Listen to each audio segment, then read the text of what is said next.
Hello, and welcome to S.T.E.A.M of Consciousness, a program presented by the ARI Podcasting Network and hosted by George Koperna. What is S.T.E.A.M? S.T.E.A.M stands for Science, Technology, Engineering, Art, and Mathematics.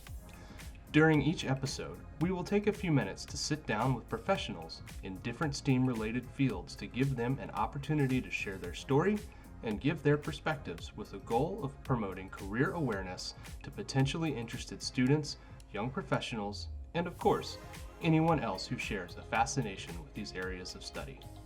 And now, please join us as we tap into the STEAM of consciousness. Welcome to STEAM of Consciousness. I'm George Koperna. I'm really happy to have our guest, Ingvild Ombudstvedt, CEO and owner of IOM Law. Ingvild, welcome.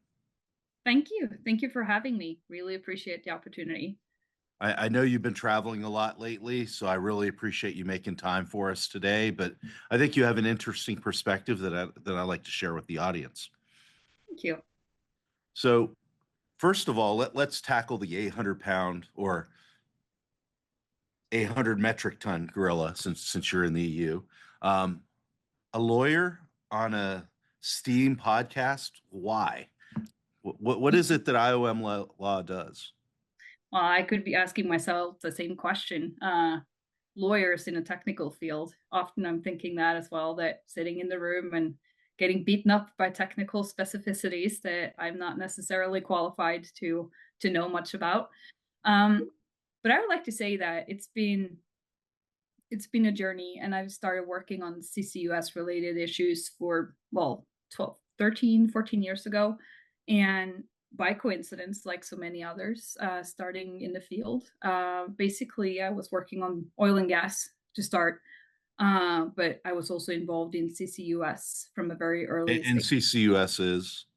Carbon capture, utilization, and storage. And I am fortunate. I'm allowed to work with technical people like yourself and others teaching me stuff all the time. But yeah, I'm very often the only lawyer or one of very few lawyers in the room, which has its ups and downs.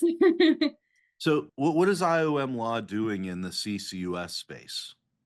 Well, we are providing legal services for what we say a low carbon future. So we work on every aspect that relates to CO2. So carbon capture and utilization, carbon capture and storage, the two in combination. We work on CO2 EOR, which is enhanced oil recovery. We work on what is called negative emissions or carbon removals. And we do negotiate technical standards. We help out building contracts or regulatory frameworks for developing countries, or we help out private clients trying to figure out how the legal framework will affect them if they want to develop a project, apply for a permit, or offer services in this space.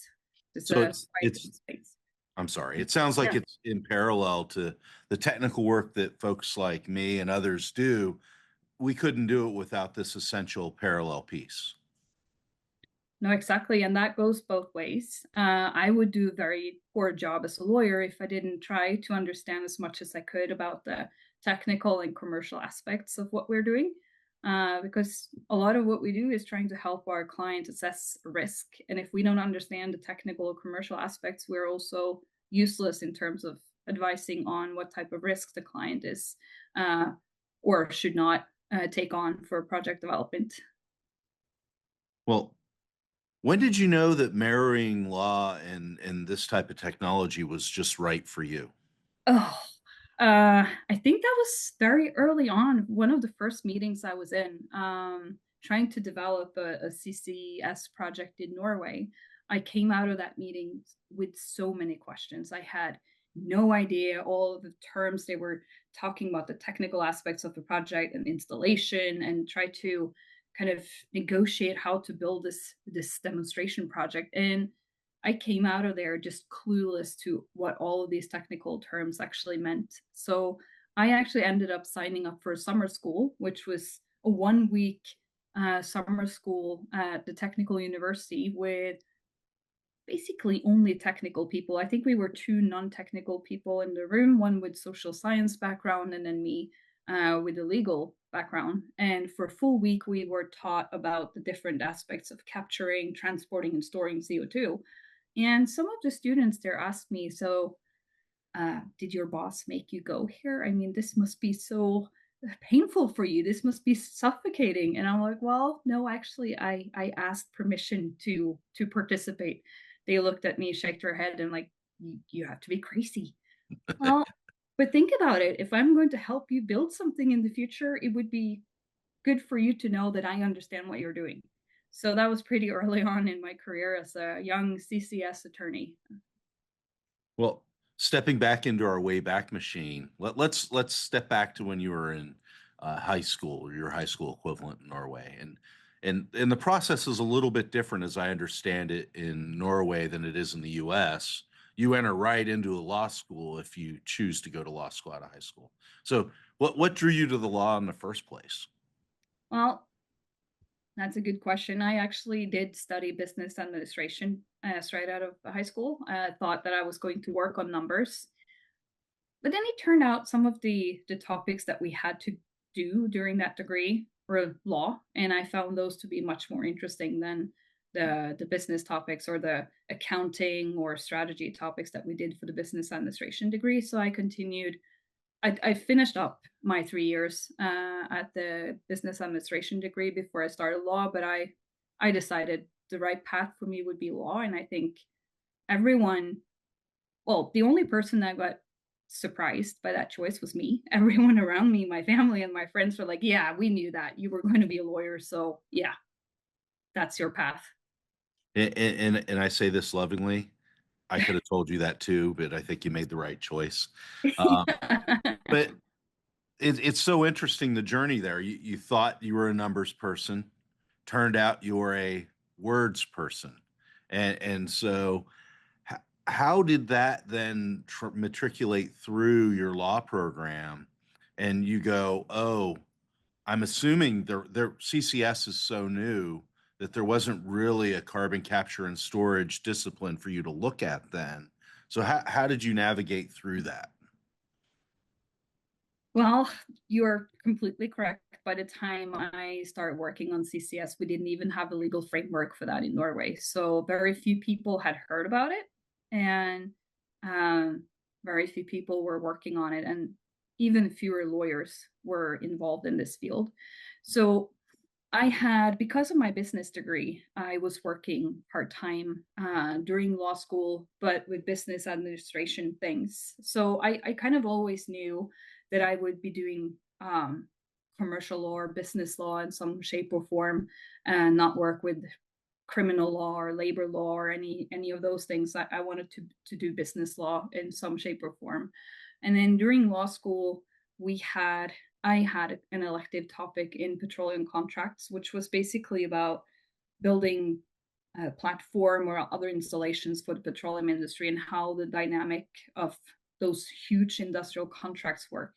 And as a consequence, I figured that petroleum was probably a topic that I would like to pursue. So I applied for a job with a big law firm working on oil and gas and energy, and I managed to get the job. And I think one of my fascinations with petroleum and industry did not only come from the business part of thing, but when I grew up and during high school, I was working in the quarry, uh, big stone quarry, and I did everything there from kind of digging in the stones to repairing machines to sitting in the office. I kind of got this full overview of this huge extractive industry, which also gave me a fascination and respect of huge industry endeavors and infrastructure and the extractive industry in general.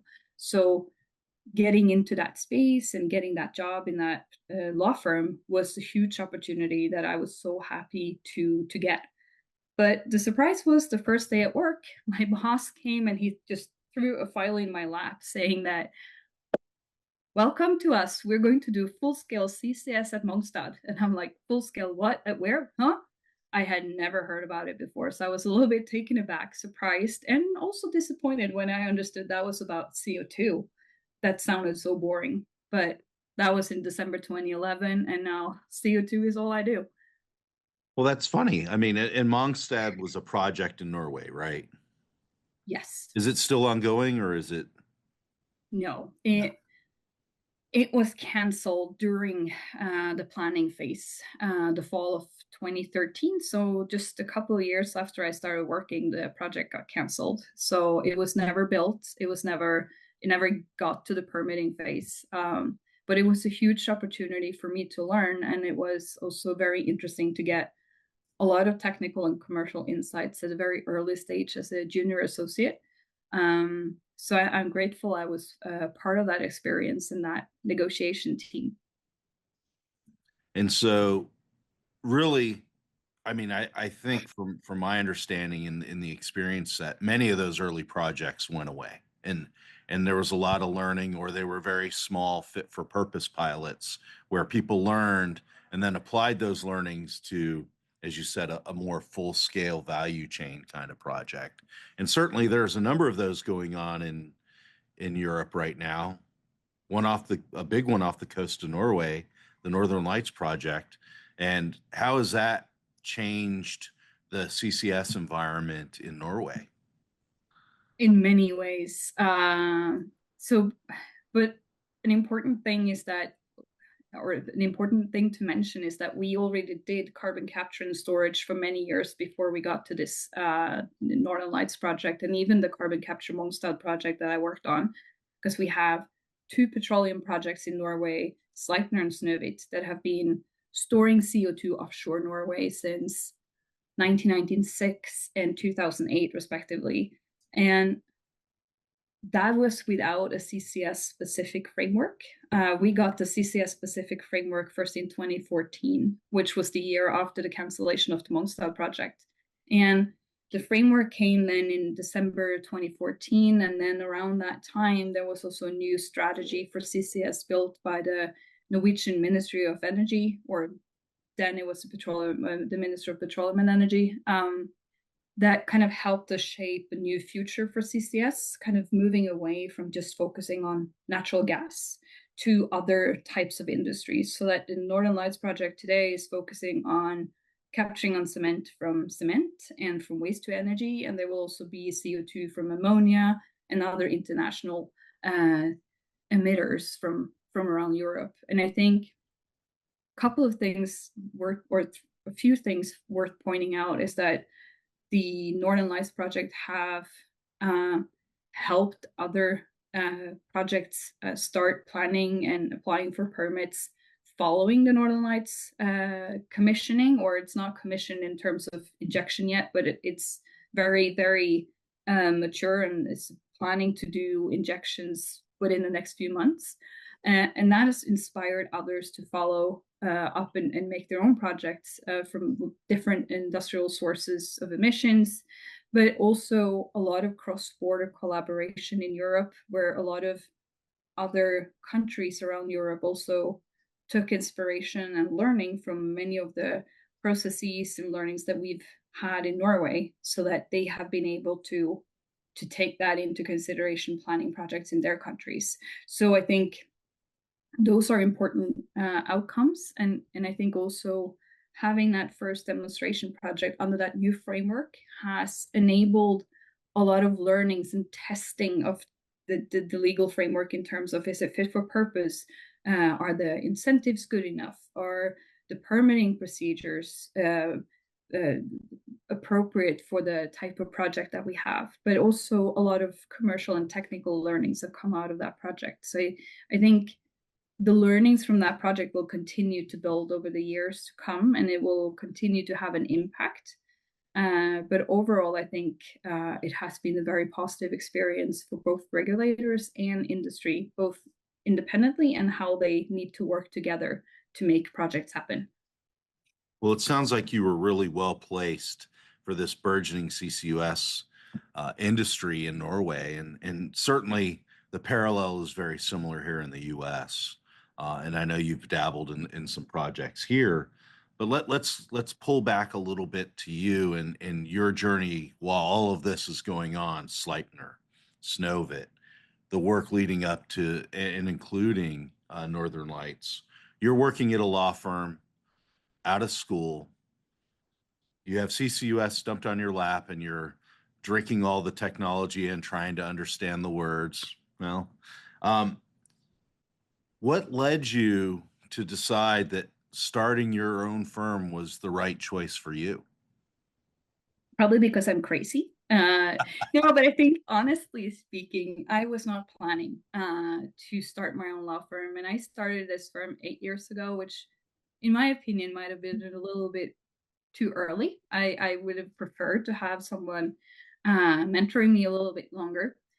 But I kind of came back. I had a year of absence from my employer in Norway, and I worked for the Global CCS Institute in Brussels. And that, and also combined with the fact that I was working on technical standards under the International Organization of Standardization, or ISO, helped me form an international framework or network of stakeholders and colleagues like yourself. And it was in kind of an intermediate phase in Norway, kind of between projects, and also um, I couldn't be involved in the Longship project because of the change of employers, and the contract for the state kind of advising on how to develop projects for CCS went to a different law firm in that period that I was in Brussels.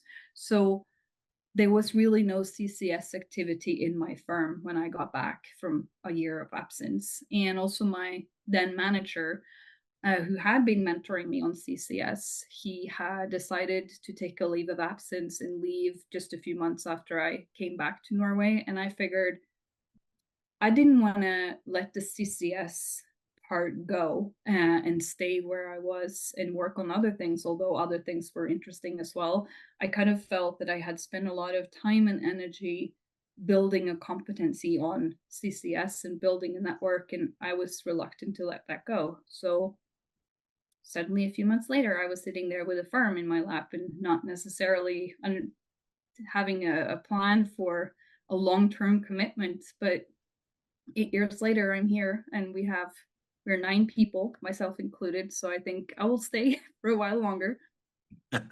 Well, it sounds like it wasn't an easy decision. I mean, was there any resources or mentorship that you had to help you work through that process and how to work through it? It's a big choice.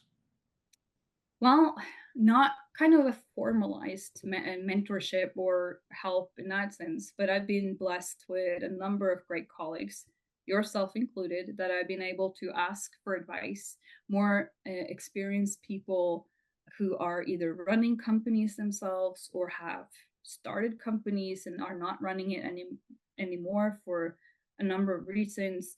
And as I mentioned earlier, there haven't been that many lawyers working on CCUS, so I haven't really had that many to lean on for mentorship in terms of how am I supposed to be a good lawyer in this space. But I kept in touch with my old mentor and boss from my previous law firm, so we have conversations every now and then. Um, and I think that meeting and engaging with people from around the world in the space of CCUS kind of helped me shape my own thing, taking a little bit of best practices from different regions and different countries, different types of industries, and different management styles, and how to do things. But I would like to say it is a challenge being the sole founder of a company, because you wear all the hats, and nothing can really prepare you for that. You only have to take one day at a time and try to take learnings from all the ups and downs that you are bound to experience during the startup of a company. And really the challenge is how do you build that network of people that you can that'll act as pillars for you that you can rely on. And you can't do that sitting in an office. No, so we spend a lot of time on the road. We do. Fortunately, I would say that as much as the COVID pandemic was negative to the world in many, many ways, it was also positive for us working globally, in the terms that more activities are enabled online now. It's easier to have these online meetings, online podcasts, and to meet internationally online. However, what I also found is that in order to work effectively online with someone, you have to make or build a relationship first. You need to meet them in person. You need to build that personal connection. So to be in the room and to break bread with people, share a meal, talk after hours when you're on the road has been impossible to value enough. It's just this human connection is alpha omega when you are both developing projects but also building a business and trying to build an understanding. And I think at the early onset of my career, there were CCS activities globally, but there weren't that many projects, there weren't that many countries involved. So it was easier to kind of keep up to date by reading a few newsletters every now and then.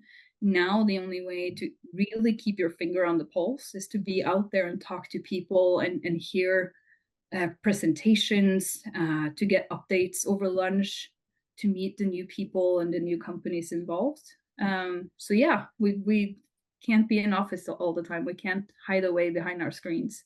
No, and it's so important. And I know it's hard sometimes to get away to do it, but building that network and maintaining it is important and a full-time job in some ways. But Yeah. all that experience, and you touched on this a little bit earlier. Let's revert to something that I know is near and dear to your heart and mine. In where I met you was in the International Standard Organization, or ISO, building CCUS standards more than 10 years ago. And we talked about how this was a burgeoning industry.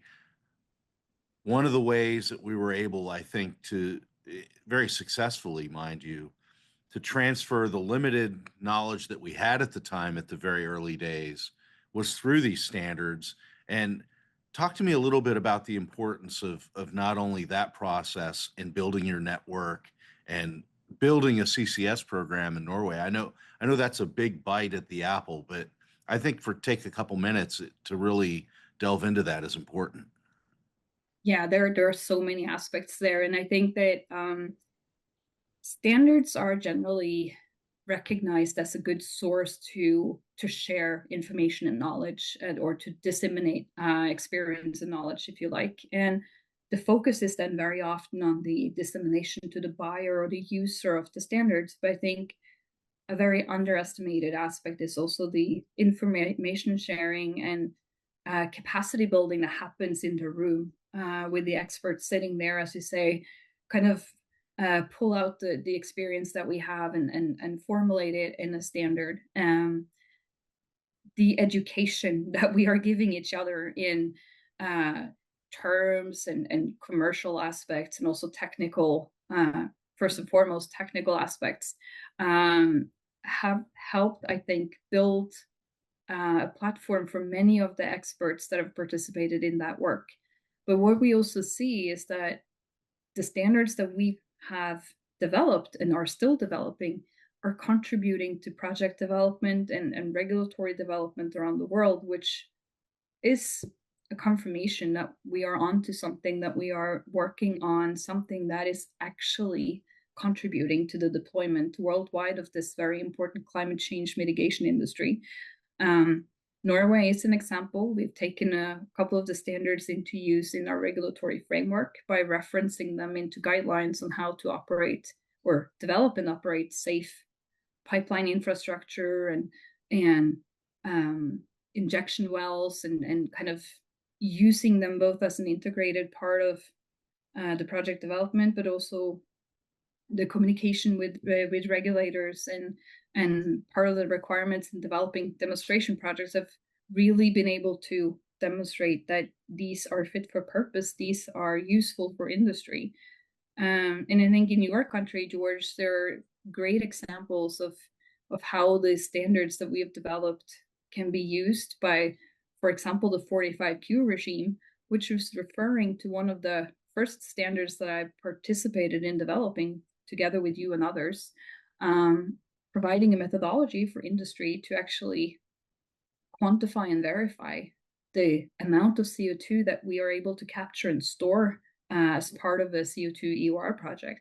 And I think helping industry accessing incentives for their projects is one of the most crucial things that we can contribute to. And I know that this standard it's a volunteer, it's a choice that the operator is presented with, because there is also a regulatory scheme that the operator could choose in the US as well. But the standard is also considered equivalent and good enough for this purpose, which also helps us in the dialogue with countries without a framework, because when we are able to talk to developing countries or other also industrialized countries that still haven't developed a full-scale framework for CCS development, when they see that countries with comprehensive legal frameworks and policy frameworks for CCS, like the US and Norway, that they can use these standards and add value both for the regulators and project developers, the countries without a framework are inspired, and they see that these can actually be used as building blocks when they are addressing that empty space of regulations to enable a new industry for them. So yeah, it is close to my heart, and it's been a journey to participate in the standardization, and I'm looking forward to continue that work, because I believe that we're actually making a difference. And I know you and I have done a lot of outreach work on these topics, particularly to governments and countries that are looking to go, what do we do about CCS? We don't know anything. Where do we start? These international consensus-based standards are a good place to start. And Yeah. so, among others, but let's ask a little bit different question as we're approaching our time here. What would you tell younger you if you could now? Probably a lot of things. I think that one of the things that I would like to tell my younger self is to believe when people tell me that everyone has a little bit of imposter syndrome in them, that we all have days that we are working on things that we are not necessarily fully in control of, but still that those are the challenges and the tasks that really make you grow. I think that my younger self would I also have liked to know that the toolbox that I've gotten from law school have opened a number of doors, in that maybe one of the most interesting and fun things is working in a topic that is not purely legal. I'm working in that cross section between technology, policy, finance, technology. All of those things are mixed together in one big pile. And I think that younger me would have liked to understand or hear that that is really a place to grow and to meet people and to make friends and to make a contribution. Because I think the cross-disciplinary work that you and I do, George, it's maybe one of the main reasons I do what I do. Yes, I work on CCUS because I believe we are making a contribution to the world and help slow down climate change. But I think also the people aspect, again, is a huge factor in why I'm still doing what I'm doing. And I think that younger me would have liked to know that, how practical our field of expertise is. And I think there's some good insights there for young folks, young professionals, people still in school. Network and all of these things you just highlighted are really super important. So thanks for your insight. I like to close all the discussions with one question, and you probably know what it is, and that's, what do you love about your job? Well, I think I kind of touched on that a little bit with my previous response, but I think creating something new and using my expertise in a different way in every project that I'm working on, even though that sometimes we might wish for more routine tasks because that it's easy and all of that. But I think the most rewarding thing is to work on this new thing with a new challenge every day, and to do that with people, and to work in these interdisciplinary teams, to know that you alone, you in isolation, you won't change the world. You need to work with all of the others in the room to change the world. So in terms of creation, I like to negotiate to create things. I'm not a big fan of negotiating to solve things that went bad. So to do as much as possible early stage, to build consensus and to create something together, I think that might be one of the most rewarding things. And also I have a wonderful team in IOM Law that makes every day a treat. They always teach me something new about myself or about the law or about CCS, either by asking the right questions or by sharing an update that they have just learned somewhere, or just by being their own sparkling personalities. So people and interdisciplinary interaction might be my favorite. Well, it's been a fantastic half hour. I'd like to thank you, Ingvild Ombudstvedt, for calling in and having this discussion with me. I'd like to thank Ryan Kessler for producing this podcast. This has been a presentation of the ARI Podcasting Network. Thank you very much. Thank you, George.